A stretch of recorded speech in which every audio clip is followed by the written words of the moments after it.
दो एक दूसरे से इंटर रिलेटेड, एक दूसरे से इंटर रिलेटेड भी हैं और दुर्भाग्य से दोनों मामले देश राज्य के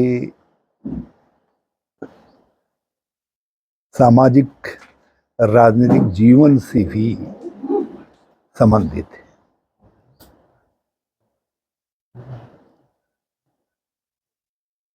और इन दोनों का यदि हम विहंगम विवेचन करते हैं, सोचते हैं, तो इससे राज्य के रूप में हम किस तरफ, किस गिरावट की तरफ जा रहे हैं, वो इंगित होता है, वो इससे परिलक्षित होता है, उससे दिखाई देता है। और इन दोनों मामलों का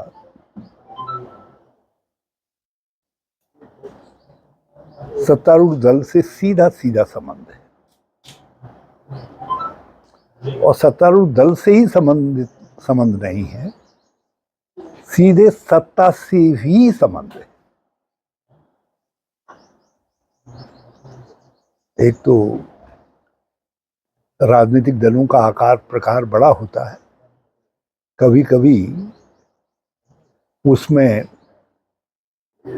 कुछ बाहर फ्रिंज लाइन पर ऐसे तत्व आ जाते हैं जो समाज के लिए और राजनीतिक दल के लिए भी कलंक साबित होते हैं। लेकिन ये ऐसा मामला नहीं है। इसमें सत्तारूढ़ दल के लोग के साथ साथ सत्ता के निकट के लोग, जिनको सत्ता का प्रश्रय है, वो लोग संलिप्त दिखाई देते हैं। अभी एक मामला अर्ध प्रकाश में है जो हमारी आंतरिक सुरक्षा की स्थिति को और किस हद तक राजनीति और सत्ता में गिरावट आ रही है उसको इंगित करता है। दल का एक अत्यधिक महत्वपूर्ण व्यक्ति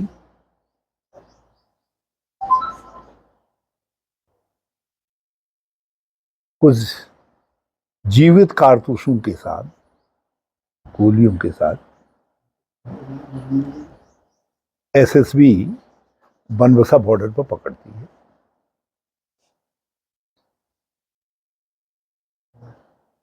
और पहले से भी ये चर्चा में था कि हमारे पोरस बॉर्डर का इस्तेमाल कुछ सत्तारूढ़, मतलब सत्ता प्रतिष्ठान के नजदीक के लोग ऐसी चीजों की तस्करी के लिए कर रहे हैं। और मुझे जो सूचना है, नेपाल ने भी इस तरफ इशारा किया था।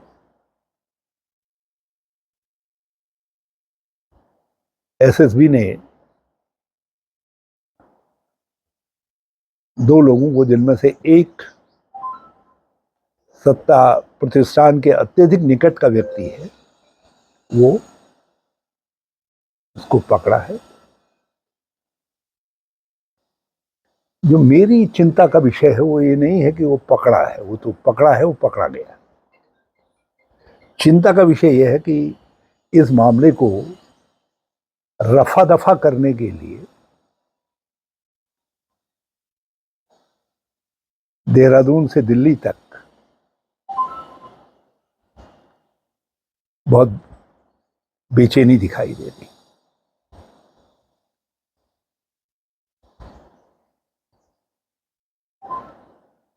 और मैं तो अपनी पार्टी को सजेस्ट करने जा रहा हूं, कुछ हम और सूचनाओं का इंतजार कर रहे हैं। अब हमारे पास वैसे तो इंस्टीट्यूशन ऑफ द गवर्नर तो इतना ज्यादा गिरा दिया गया है कि उससे किसी विवेक सम्मत, उस इंस्टीट्यूशन से किसी विवेक सम्मत निर्णय की तो आशा ही नहीं की जा सकती है। मगर यहाँ एक फौजी है तो कम से कम आंतरिक सुरक्षा के मामले पर वो गंभीर होंगे, तो हम उन तक भी इस बात को पहुंचाएंगे कि ताकि ये मामला रफा दफा ना हो और इस चीजों से वो स्पष्ट हो। इसके साथ ही मैं एक सवाल आपके माध्यम से करना चाहता हूं कि आखिर कहां तक गिरावट जारी है?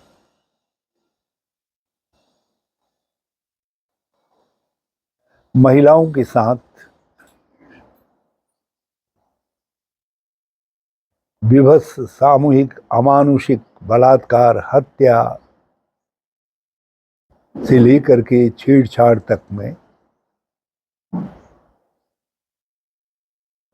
अधिकांश नाम या तो सत्ता प्रतिष्ठान का प्रसाद पाए हुए लोगों का नाम आ रहा है या ऐसे लोगों के नाम आ रहे हैं जो उनके पदाधिकारी हैं, महत्वपूर्ण मंडल थामे हुए हैं, और या ऐसे लोगों के नाम आ रहे हैं जो उनके पन्ना सिस्टम से जुड़े हुए।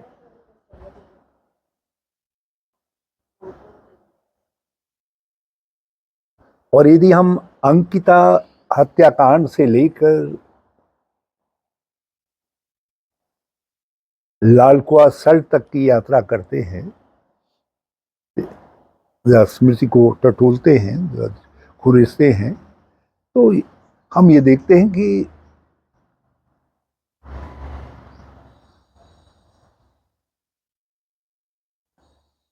इन मामलों को सिस्टमेटिक तरीके से योजनाबद्ध तरीके से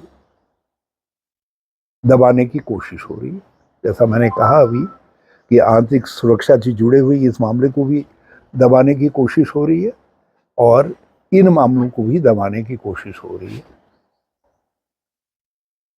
यदि अंकिता भंडारी वाले में वो वीआईपी कौन जो सवाल था, उसका सत्ता ने निदान कर दिया होता, उस आदमी तक पहुंच पकड़ गई होती, तो आज इस तरीके से सत्ता और सत्ता के निकट के लोग या सत्तारूढ़ दल के लोग निरंकुश नहीं दिखाई देते। मैं आखिरी व्यक्ति होऊंगा जो ये कहेगा कि मुख्यमंत्री या उनके प्रदेश अध्यक्ष हर इंडिविजुअल के कंडक्ट के लिए जिम्मेदार है। मैं लेकिन सामूहिक कंडक्ट के एक आचरण दिखाई दे रहा है, एक योजना दिखाई दे रही है सब चीजों में, इन सब चीजों में। उसके लिए तो कहीं कहीं पर जिम्मेदारी लेनी पड़ेगी। और फिर जिस तरीके से सब बचाने के प्रयास हो रहे हैं, अब लालकुआ के आरोपी को अभी तक गिरफ्तार शायद नहीं किया गया।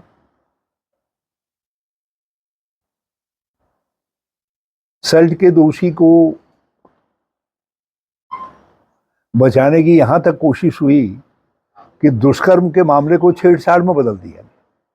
यदि आप पैटर्न देखिए,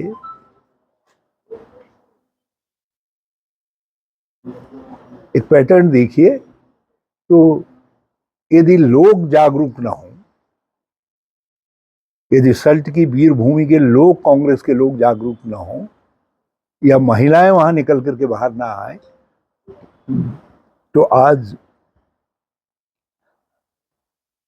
एक मां को ये हिम्मत नहीं पड़ती कि वो कहती नहीं मेरी बेटी के साथ दुष्कर्म हुआ है, को करो, और उसको लास्ट तक दबाने की कोशिश। और अब भी